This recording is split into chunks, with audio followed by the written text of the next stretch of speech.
5060 시니어분들의 자리 잡는 그날까지, 요즘같이 쌀쌀한 날씨만큼 직장인들의 머릿속이 아주 차가운 그런 시즌인 것 같습니다. 많은 기업들이 비용을 줄이고자 명예퇴직이다, 희망퇴직이다, 직장인들에게는 희망퇴직에 대한 불안감, 이 부담이 요즘 적지 않은 시기인데요. 희망퇴직에 대한 압박을 느끼는 분들이 적지 않은 요즘입니다. 희망퇴직을 선택해서 적지 않은 명퇴금을 챙기면서 이직을 하는 것도 좋은 방법이겠지만, 정년을 얼마 앞둔 장기 근속 직원의 입장에서는요, 희망퇴직과의 저울질이 쉽지 않은 것 같습니다. 오늘은 실제로 금융권에서 27년간 재직하고 희망퇴직의 기로에 서서 어떤 선택을 했는지 한 분의 사연을 소개해드리고자 합니다. 안녕하세요. 금융권 회사생활 27년 만에 희망퇴직과 정년퇴직을 저울질하던 저의 사연을 소개하려고 합니다. 결론부터 말하면 희망퇴직을 선택했습니다. 이 결정하기까지 신청 여부에 따른 모든 경우의 수, 그리고 지금 나의 상황, 가족 및 주변 지인들의 반응 등 수많은 크고 작은 고민들이 덮쳐왔습니다. 제가 감당하지 못할 만큼 무겁게 느껴졌고, 생각의 흐름과 변화하는 속도는 더욱 가속화되어 거의 미칠 지경이었습니다. 그야말로 혼돈의 상태로 며칠을 보낸 후 이제 진짜 결정할 시점이 다가왔음을 느꼈습니다. 희망퇴직 신청을 실행하기 전날 아침 일찍 출근하자마자 신청하고 후회하지 말자라고 결심을 합니다. 여러분 어떠세요? 많은 분들이 퇴직을 하셨다면 이러한 경험을 하셨을 거예요. 희망퇴직 공고가 붙은 날부터 희망퇴직을 어떻게 할 것인지 결정하는 그 시점까지 많은 분들이 이런 고민을 했을 것 같습니다. 이분도 마찬가지로 27년간의 금융권 생활, 어떻게 보면 온실 속에서 일만 열심히 해온 상태인데 갑자기 나가라고 하니 어떻게 해야 될지 모르는 상태에서 정말 머리가 아팠을 것 같습니다. 계속 사연을 읽어드리면요. 그런데 막상 출근하고 보니 머릿속이 하얗게 변해가는 것이 느껴집니다. 이때 불현듯 떠오르는 생각이 벼락치기, 뽑기, 그리고 우연 같은 단어들이었습니다.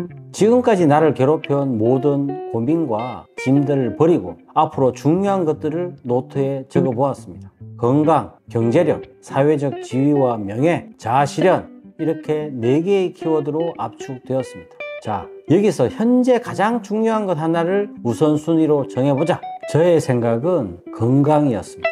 이 건강임을 깨달은 저는 곧장 희망퇴직을 신청하기로 했습니다. 지난 27년의 직장 생활이 고작 클릭 3번으로 정리가 되더군요. 저의 기대와는 달리 희망퇴직을 신청하면 쏙 시원할 줄 알았는데 당일과 다음날까지 아무 느낌이 없었습니다. 마치 머리와 몸이 따로 반응하는 느낌이라고 할까요? 무감각 상태로 잠시 지냈습니다. 신청 후에 2주가 지난 지금은 세상이 전혀 다르게 보이네요. 그동안 김서린 안경을 쓰고 있던 느낌이라면 지금은 처음으로 총천연색 컬러 TV를 볼 때의 충격이랄까? 주변 모든 풍경과 내 삶이 또렷하고 아름답게 보입니다. 일시적인 현상이라도 상관없습니다. 미래의 걱정은 이제 천천히 하려고 합니다. 업무에 대한 부담감에서 벗어나니 똑같은 일을 하는데도 과거 대비 생산성과 효율성이 엄청나게 좋아졌습니다. 말로 설명하기에 한계가 있네요. 일상생활에서 그냥 웃음이 납니다. 누가 보면 실성한 줄 알 것 같아요. 갑자기 아내와 자녀들이 친근하게 다가옵니다. 특히 고2인 첫째 아이가 저에게 보낸 긴 문자는 저에게 큰 울림을 주었습니다. 엄마에게 아빠의 결정에 대해 들었을 때 나는 슬프지 않았어. 그동안 가족을 위해 헌신했으니 이제는 아빠 인생을 살아보는 것이 좋을 것 같아. 아빠는 내가 인생에서 가장 존경하는 사람이야. 그리고 저와 동생을 지금까지 부족함 없이 자라게 해줘서 고마워. 눈물이 나더군요. 그 아들의 반응이 참으로 이 아빠에게 큰 힘이 될 것 같습니다. 고2인 아이가 아빠가 퇴직을 한다는 이야기를 들었을 때 이런 반응을 보이기가 쉽지가 않거든요. 자기 이 수험생활 하기도 힘든 그 시기인데 이런 반응을 보이는 것은 지금까지 이 아빠가 아이들한테 잘 한 것 같습니다. 나름대로 보람이 있는 것 같아요. 계속 사연을 읽어드리면요. 그리고 퇴직 시점은 내년 1월 말입니다. 업무의 연속성과 후임자 선정, 그리고 인수인계까지 고려한 기간이고, 이 시간이 저에게는 마음의 부담을 한결 덜어주었습니다. 천천히 차분하게 퇴직 후의 생활을 준비할 수 있는 상황이니까요. 지금은 마치 동심의 세계로 들어온 듯한 기분으로 잔잔한 호수 같은 평정심을 잘 유지하며 지내고 있습니다. 이런 저 퇴직 이후에도 후회 안 하고 잘 살 수 있겠죠? 이렇게 물어봤습니다. 여러분 생각은 어떠세요? 이분 잘 살 수 있을 것 같죠? 예, 지금까지 열심히 사셨어요. 27년간. 그리고 가족들에게도 너무 잘하는 아빠와 남편인 것 같습니다. 물론 그 희망퇴직을 결정하는 그 순간 며칠의 시간이 굉장히 힘들었을 것 같습니다. 하지만 그것은 누구나 다 겪는 거예요. 인생 전반을 열심히 살아왔기 때문에 인생 후반, 내가 그 20년 동안 또 어떻게 살 것인지를 고민하는 첫 단계이니까요. 인생 후반에 있어서는 이제 겨우 눈을 뜬 시기입니다. 무엇보다 마음가짐이 중요한데, 앞으로 내가 헤쳐나가야 될 인생 후반의 준비 기간 쉽지는 않을 텐데, 이 가족들의 응원과 도움을 받아가면서 잘 사실 것 같다고 응원해 드리고 싶습니다. 수많은 분들이 댓글을 다셨는데요. 댓글을 읽어드리면요. 희망퇴직에는 퇴직금 문제가 가장 크죠. 월등히 좋은 조건의 위로금 준다면야 있을 이유가 없지만, 막연히 준비 안 된 퇴사는 한 번 더 생각해 보시길 바랍니다. 저도 이 문제로 10년을 고민했어요. 또 다른 분은요. 은퇴라는 단어의 의미는 그리 중요하지 않을 수 있다고 생각합니다. 자신의 삶을 자주적으로 결정하고 살아나갈 수 있다면 그게 의미 있는 인생이지 않을까요? 남은 기간 희망퇴직 말 그대로 희망찬 퇴직이 되시길 응원합니다. 또 다른 분은요. 결정하신 선택에 응원을 보냅니다. 금융권에 계셨다면 자산관리도 앞으로 공부하시면 충분히 문제 없을 것 같고요. 주변 시선에 휘둘리지 마시고 본인의 생각대로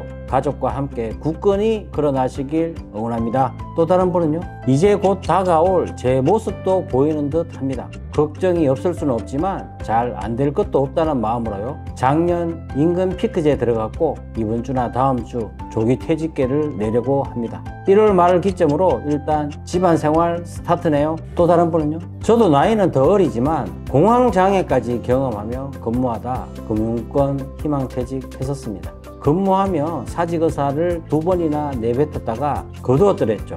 하하. 다행히 희망퇴직 기회를 쉬거나 신청했고 막상 퇴직 후 별일 안 생기더라고요. 오히려 바빠서 관심 갖지 못했던 부동산 등에 신경을 쓸 여유가 생기니 자산도 증대되고 세상을 더 넓게 보는 시야도 생기는 것 같습니다. 인생 2막 이제 시작이니 홀가분히 나오십시오. 또 다른 분은요. 저는 명퇴보다는 임금 피크제를 거쳐 정년 퇴직을 선택한 사람입니다. 미래에 대한 계획이나 용기가 부족한 부분도 있었을 테고, 무엇보다 현재 직장 생활 리듬이나 사회적 관계들이 흔들리는 게 싫어서 은퇴를 유보한 게 아닌가 생각이 듭니다. 경제적인 측면도 고려했지만요. 아무튼 님의 글을 읽고 보니 은퇴를 앞두고서 언젠가는 용기 있게 미래에 마주쳐 서야 한다는 생각이 새삼 드는군요. 그것이 3, 4년 뒤가 될지 아니면 그보다 좀 더 일찍 다칠지는 모르겠지만 좋은 글 잘 읽었습니다.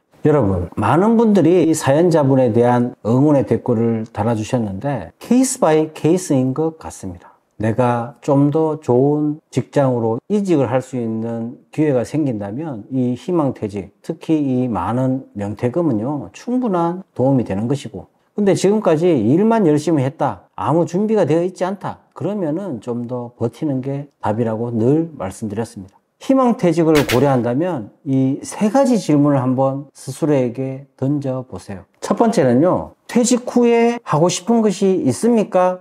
입니다. 일은 주어지는 것이라는 의식을 갖고 있는 직장인들도 적지 않을 것입니다. 너무 낯으면 두들기 맞는 예전의 회사 풍토 안에서는 주어진 일을 묵묵히 수행하는 것도 의미가 있었습니다. 하지만 이 세컨드 커리어는 회사에 맡겨서는 절대 되지 않습니다. 자신이 하고 싶은 일을 위해 적극적으로 행동할 수 있는 사람에게만 일도 생기고 보람도 커가는 것 같습니다. 자신이 하고 싶은 일이 무엇인지 잘 생각해야만 합니다. 즉, 아직 하고 싶은 일을 찾지 못한 사람은 초조하다고 해서 회사를 그만두면 안 됩니다. 두 번째 질문은요, 내가 지금까지 했던 직무 외에 또 다른 특기 분야가 있습니까? 입니다. 최근 일의 내용은 대단한 스피드로 변하고 있습니다. 지금까지 이익을 올리던 사업이 더 이상 돈벌이가 되지 않게 되어버리는 시대입니다. 시대의 변화에 계속 대응하지 않으면 비즈니스는 계속 할 수 없습니다. 자신의 전문 분야는 물론 완전히 다른 영역에서도 배워가는 자세가 요구되고 있습니다.